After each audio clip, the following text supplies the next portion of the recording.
नमस्कार, भारत होम्योपैथी के YouTube channel पर आप सभी का स्वागत है। आज के इस वीडियो में हम बात करेंगे उस दिक्कत के बारे में जो आजकल सबसे ज़्यादा देखने को मिलती है। जी हाँ, वेरिकोसिल की हम बात कर रहे हैं। लगभग 70 से 80% में आजकल वेरिकोसिल का ग्राफ जो है वो बढ़ता चला जा रहा है।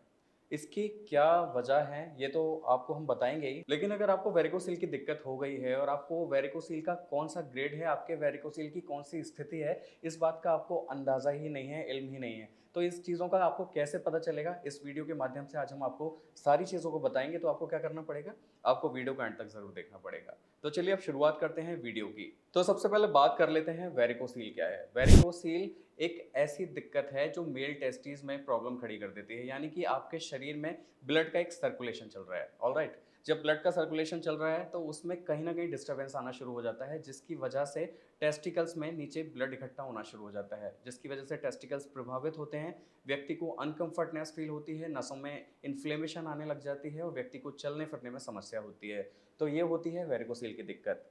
अगर आपको वेरिकोसील की ये दिक्कत हो रही है, अब आपको अंदाज़ा कैसे लगेगा कि आपको कौन-सा ग्रेड है और कौन-सा नहीं है? तो प्राइमरी अगर स्टेज की बात करें, यानी कि हम स्टार्टिंग की बात करें, तो वेरिकोसील ग्रेड 1 की हम बात कर लेते हैं। तो इसमें आपको कैसे पता चल सकता है? तो जब भी आप अपने टेस्टिकल्स पे हाथ लगाते हैं, आप उसको छूते हैं, आप उसको हल्का-सा भी हाथ टच करेंगे तो आपको ऐसा लगेगा जैसे उसमें नसों में फुलाव हो रहा है, नसों जैसा कुछ गुच्छा आपको उसमें महसूस होगा। तो आपको समझ जाना चाहिए कि आपका जो इनिशियल स्टेज पे वेरिकोसील स्टार्ट हो चुकी है और वेरिकोसील को इसे हम ग्रेड 1 में रख सकते हैं।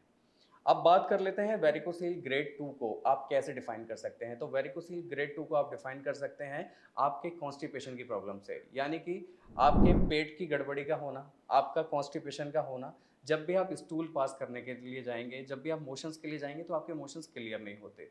साथ ही क्या होगा, आपका स्टूल पास करने में आपको इतना प्रेशर लगाना पड़ेगा जिसकी वजह से आपका पेल्विक एरिया पूरा स्वेल्ड होने लगेगा, उसमें खिंचाव उत्पन्न होने लगेगा, जो वजह बन जाएगा वेरिकोसील ग्रेड 2 की। तो अगर आपको लग रहा है कि आपके साथ ये सिचुएशन बनी हुई है तो आपको समझ जाना चाहिए कि ये वेरिकोसील ग्रेड 2 की स्थिति आपके लिए हो सकती है।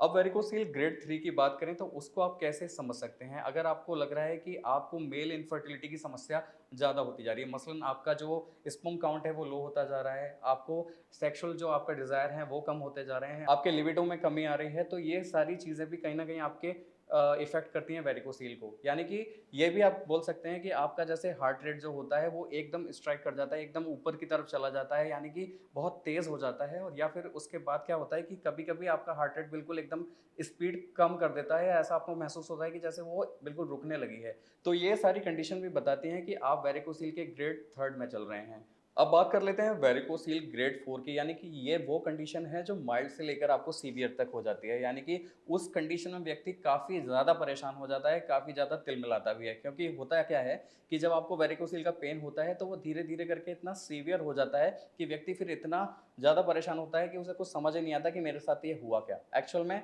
कंडीशन वही है कि जो उनके टेस्टिकल्स होते हैं, वेरिकोसिल में जो दिक्कत होती है टेस्टिकल्स की, उसमें इतना ज़्यादा साइज़ इंक्रीज़ होने लगता है जिसकी वजह से व्यक्ति को काफ़ी ज़्यादा सीवियर पेन होना शुरू हो जाता है, जो वेरिकोसिल 4th ग्रेड का सबसे बड़ा एग्ज़ाम्पल हो सकता है। तो इन चारों ग्रेड के हिसाब से आप जान सकते हैं, इन चारों सिचुएशन के हिसाब से आप जान सकते हैं कि आप वेरिकोसिल की किस कंडीशन में हैं। आप वेरिकोसिल ग्रेड 1 में हैं, 2 में हैं, 3 में हैं या फिर आप 4 में हैं। यानी कि माइल्ड से लेकर सीवियर तक की पोज़ीशन हमने आपके साथ में डिस्क्राइब की। अगर आपको लग रहा है कि आपको कोई भी इस तरह की समस्या है तो तुरंत आप मेडिकल कंसल्टेशन ले सकते हैं, क्योंकि इसमें आपको देरी नहीं करनी चाहिए, क्योंकि समस्या क्या है, धीरे-धीरे बनना काफ़ी शुरू हो जाती है और जो आगे जाके आपके लिए काफ़ी बड़ी बन सकती है। तो अभी आपको क्या करना है, अभी आपको अगर कोई भी इस तरह की समस्या है तो आपको भारत होम्योपैथी के डॉक्टर से संपर्क करना है, नंबर्स आपके स्क्रीन पर हैं। मुझे उम्मीद है आज की ये इन्फॉर्मेशन, आज का ये वीडियो आपको समझ में आया होगा, पसंद आया होगा। अगर आपको ये वीडियो पसंद आया हो तो आप हमें लाइक, शेयर, सब्सक्राइब, कमेंट करना ना भूलें। आज के लिए बस इतना ही। अगले वीडियो में आपसे फिर होगी मुलाकात, तब तक के लिए नमस्कार।